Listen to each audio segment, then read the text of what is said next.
calling all misfits, rebels, leaders, and teachers, welcome to the one place where the only way to fit in is by standing out, where big goals are met with even bigger action, and where we talk through then tackle all things entrepreneurship.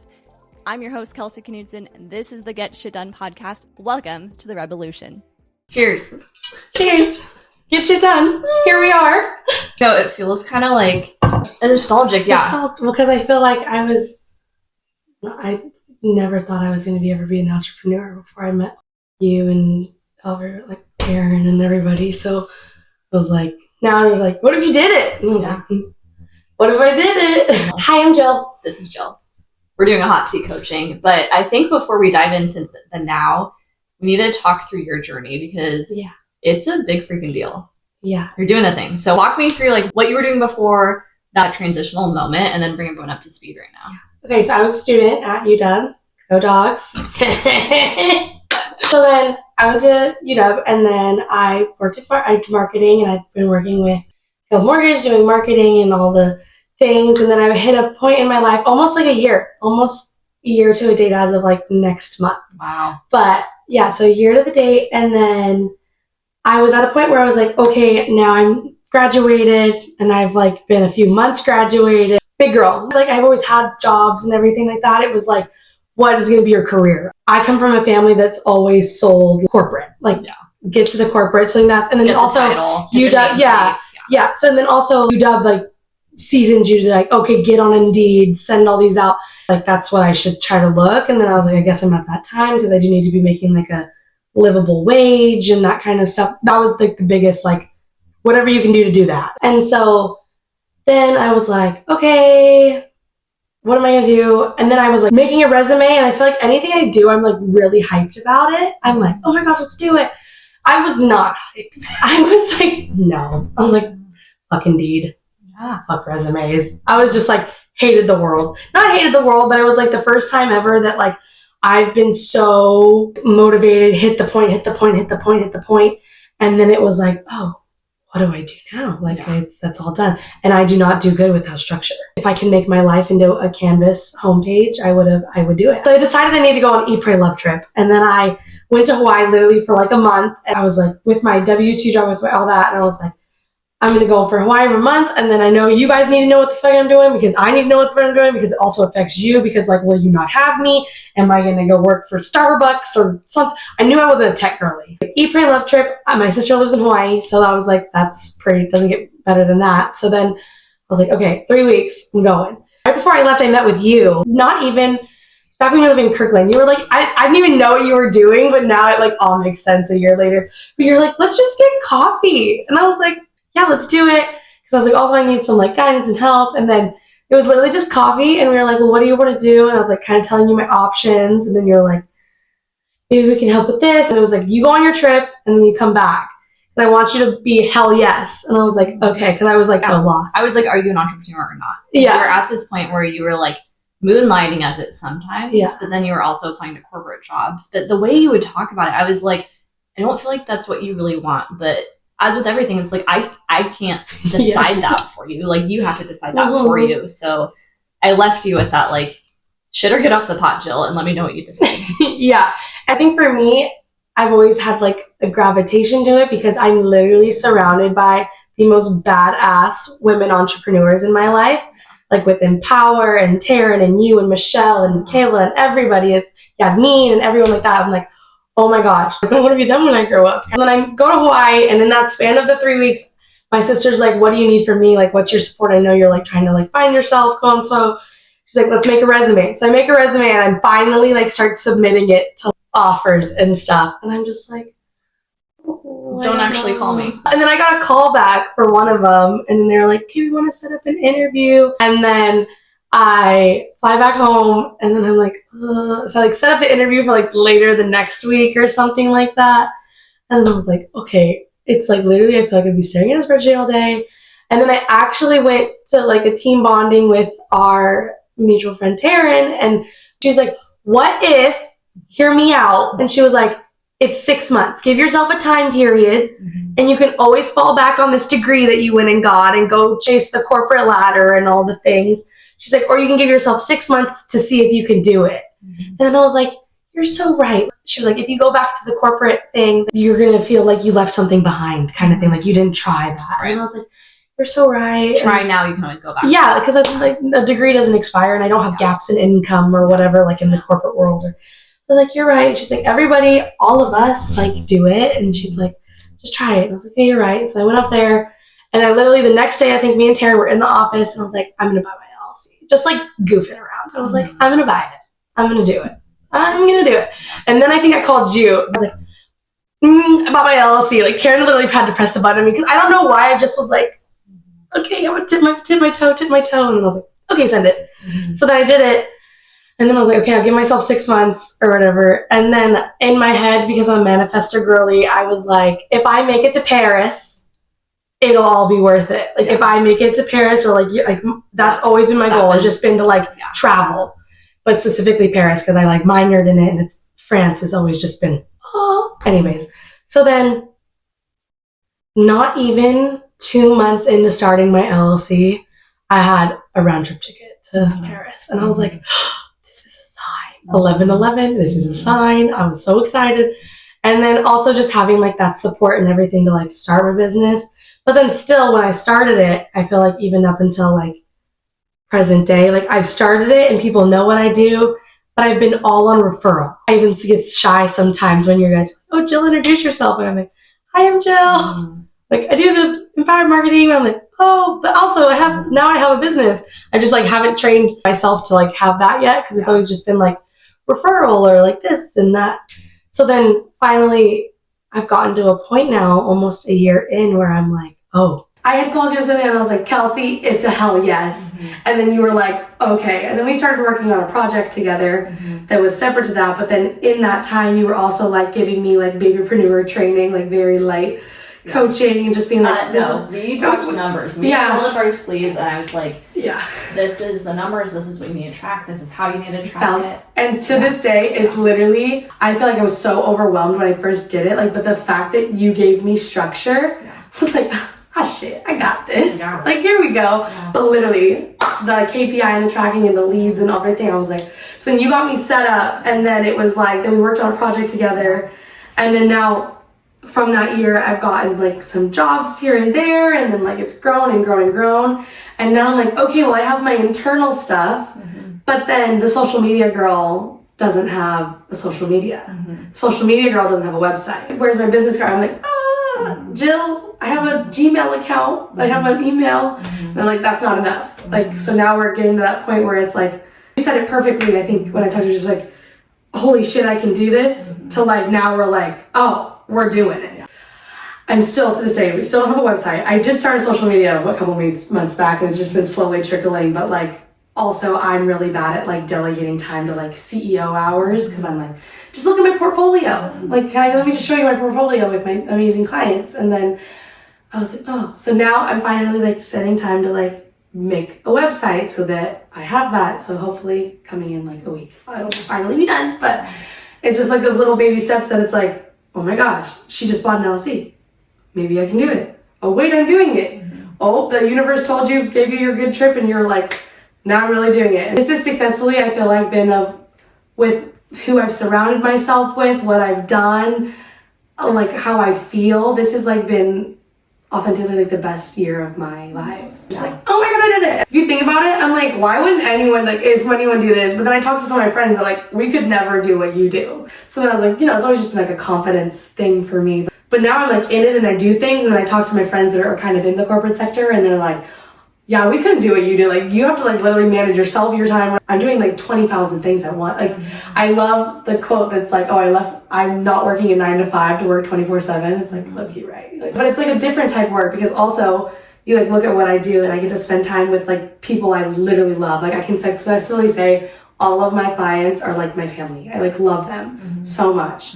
And then it's like, I get to travel, but also I have work in marketing. So it's like, can be remote at times and then not at times. Like, I literally just crafted my perfect little career. Yeah. And so to summarize all of that, the reason we're having the conversation today is that tipping point between like, I call it like proof of concept. It's like the first pancake. You're just proving you can do the thing, that you can deliver what your clients are asking, that you can get new clients, and that you're able to pay the bills. Like I successfully paid off my freaking credit card, like all the way to zero. Yeah. That was because I never knew, I never had. When I paid off my credit card for the first time, I think I called anybody that would listen to me.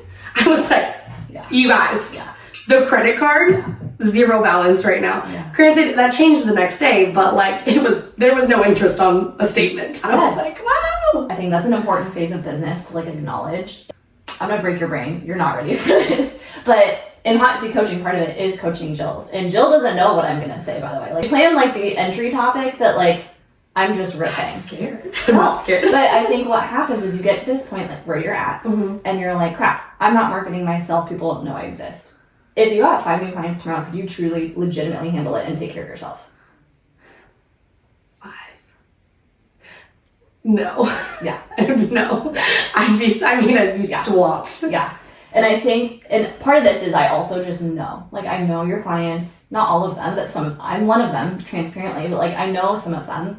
And I think with social media especially, there is such a gray area. It's so broad. It can be so many different things. And we've talked about this before. It can mean a lot of different things.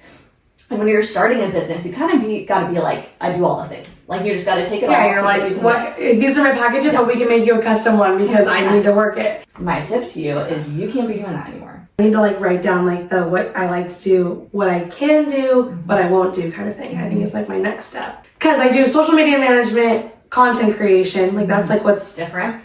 Like, yeah, those are different. Yeah. So, like, those what I manage on my social media. I call it brands and brides because I work with brands and I have the backing of, like, wedding industry. But then with me, because with my certain clients, I think it's also, I'm not anyone's full-time marketing person. Not social media, marketing person. Because there's, in the world of marketing, there's, like, email and, like, copywriting, SEO, and then there's social media that's like content creation too. Like there's so many branches that break off, but then it's very common for it to be like, oh, you just work in marketing. So then it's like working with clients and then it's like, oh, let's do this. And I'm like, oh, that's like kind of moving away. But then I suck at boundaries and all that kind of stuff. So Instagram's not your problem. Yeah. Your boundaries are your problem. And the reason being is right now, boundaries can be blurry when you have the luxury of time. So you have less clients, less responsibilities. It can blur. Like you work an extra hour or like, I can come on site at no extra charge. Like those things can fit in the schedule because you have the capacity to do it and you want to do a good job. But the more clients you add to your plate, you physically can't. And what's going to happen is you're going to let people down and that's not who you are. Yeah. And so I actually think the best thing you could do for your business is really create like, here's the clear expectations if we work together. Here's how I work. I require you have to come up with your strategy for the month. We have to have a meeting to talk about what that is. Yeah. If we have physical events or places I have to be, you have to put in a request because I may have other clients that need me at those places. And I would revamp what you currently do with your current people. And then moving forward, if someone new wants to work with you, like A to Z, here's what that looks like. That's going to give you so much more peace of mind and structure and canvas your business like you were talking about. Because you probably have clients who are pretty good at that and you probably have ones that are used to shooting from the hip and that worked at a time, but you've outgrown that. Because now one of my current goals has been to build like my project, because in social media world, you have your subscriptions, like your retainer clients that you just see every month. That's my social media management clients. Yeah. And then I have like my content creator, like events and stuff like that. One-offs. Yeah. So then I've been trying to build that because like you said, it's like a client for 48 hours, not 48 hours, but like for instance, like that project is 48 hours and then hopefully you work with them again. Yeah. And then so it's like kind of finding that like middle, because now I do have subscription clients and then a few of them are on a really good flow and we have that, and then put those project-based clients in there. But now, like you said, because I want more clients, because I want more revenue, now it's like, okay, how do I work it all? Where would they fit? Yeah. And like, I just know how your life is and they won't. Otherwise you're not sleeping. The alternative is you're not sleeping. So I think for you, I love the idea of like, okay, hey, I'm setting my schedule for the next month. I have you slotted for this specific day. I will be on site for these hours. If there's additional time you need to put in a request now, so I make sure to prioritize that. Yeah, that's all right. And I think that we just forget, because at a time it was fine. At a time it was fine, but it's not fine anymore. I know, because now I have like I used to say I'm just like gonna make so many clients to like make living, and then like I'm good, but like then you get the entrepreneur itch, and then you're like, oh my god, now I want to build like an empire. Yeah. I'm like, and if you're just constantly saying yes to your clients, you're just a by proxy employee who's paying taxes. You're not a business owner. yeah. So the best thing you can do is firm up those boundaries if you really want to build this thing, because that's going to create space and capacity for people who respect it. Yeah. And not to say that your people right now don't respect that.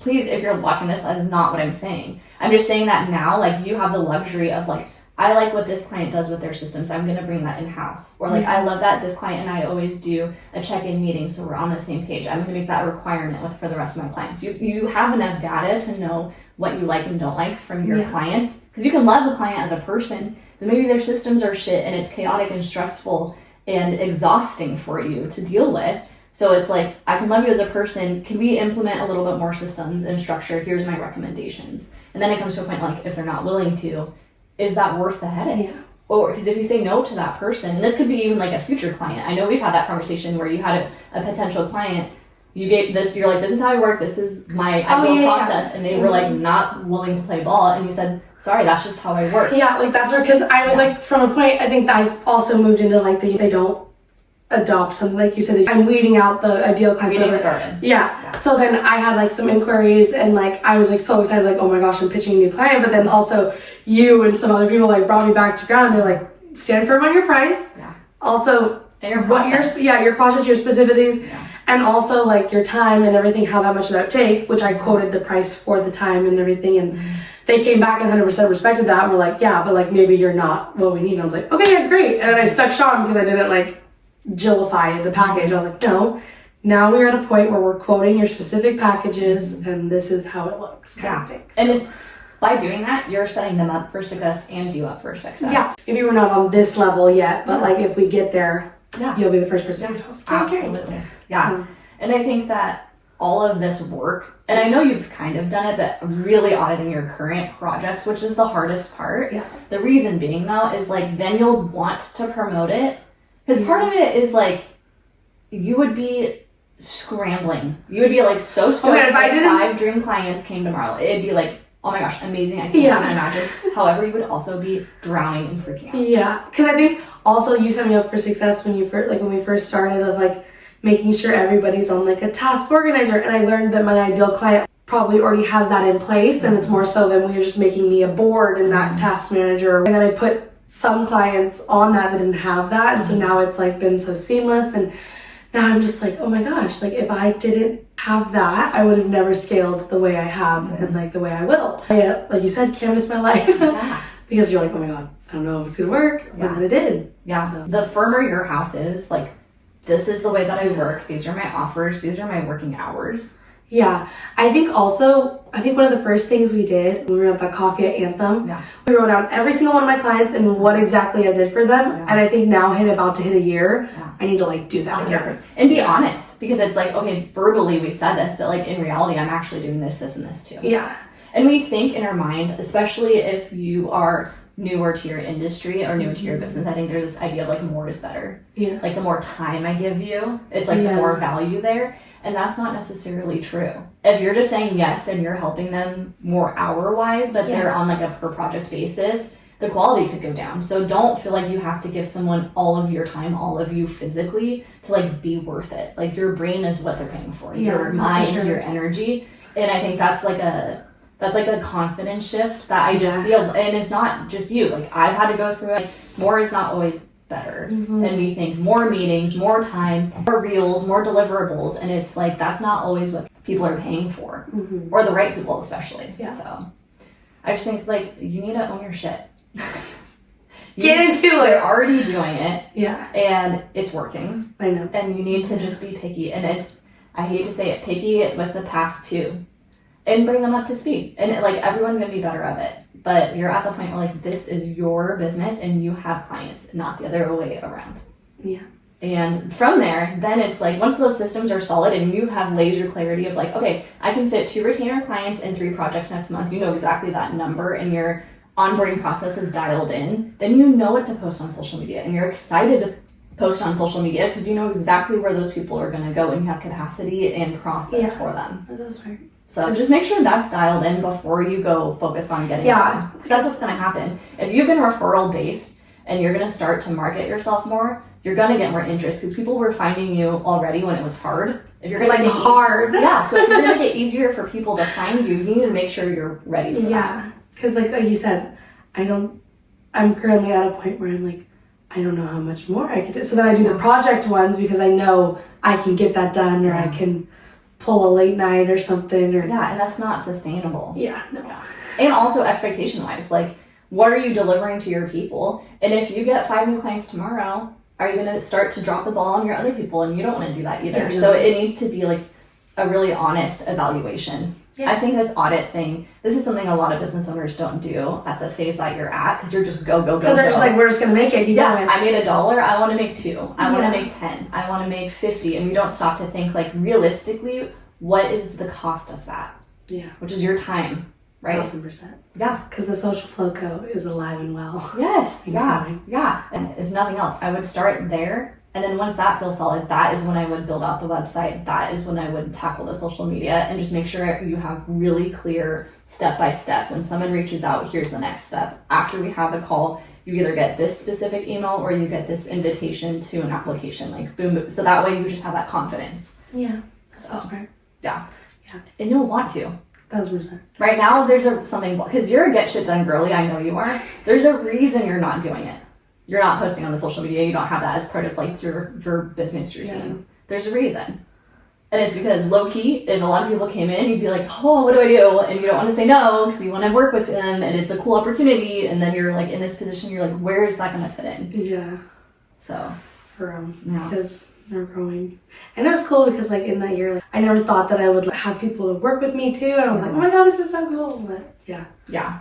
Time to grow in 2025. Yeah. It's only gonna get better. Yeah. I'm gonna like make the most revenue I have in my whole life this year. I'm like so excited. Like the point you're at is a choice. Yeah. Because you could keep doing what you're doing, just like the same, maybe add one more client. Like you truly could and you could live off of that. Yeah. But to really take your business and scale it as a business, it takes these shifts. It takes these hard conversations. It takes the like, hey, I know this is what we used to do, but in order to best support you and execute on that, I need to make these adjustments. Are you on board? Yes or no?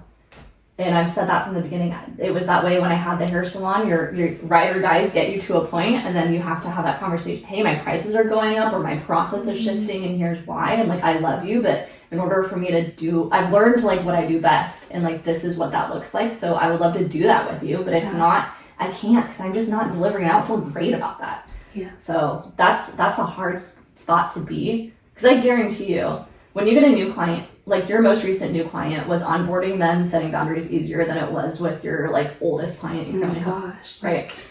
I know. It was like, This is how we do things. it is. And now it's like the systems, which they also came from a place of really systematic. So that was really good. It was like, oh my gosh, wait, I have a new client? Oh yeah, I do. It was like perfect. Yeah.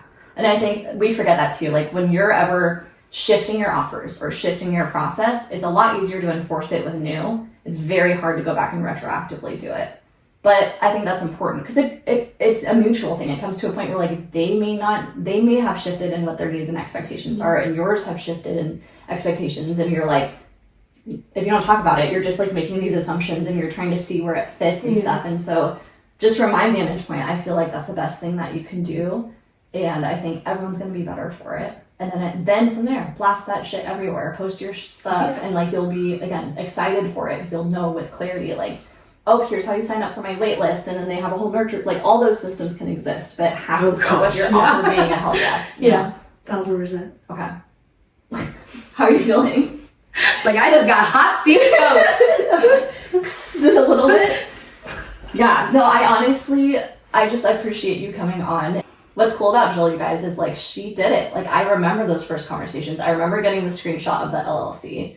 I remember when you were like, hey, can we talk about my stuff? Like, I want to make sure I'm solid with this. Yeah. You're doing the thing. It's just like this is the real of what it's going to take to get to that next level if you want it. And that's what's cool. This is your choice. You're in charge of this. Like you can decide if that's worth pursuing or it may not be. And that's okay. So cool. All that to say, thank you guys for watching this episode. If you're listening and you're like, okay, I feel low-key called out, and I'm not sure where to start. AKA, I feel low-key called out. And And I actually am really excited because even before being hot seat coach, like you said, we did not. Time is weird. This was not intentional. This was not intentional. But I signed up for CEO boot camp with the one and only Kelsey Marie Knutson. That's been my coach from day one. So because I thought it was, as like you said, transparency. I work for Kelsey, and so I was making the graphics. I was like, I want to do this. Can I do this? Like, what's that line? And she's like, oh my God, yeah. I forgot that there's a whole level of like entrepreneur stuff I should be taking too, and AKA CEO bootcamp.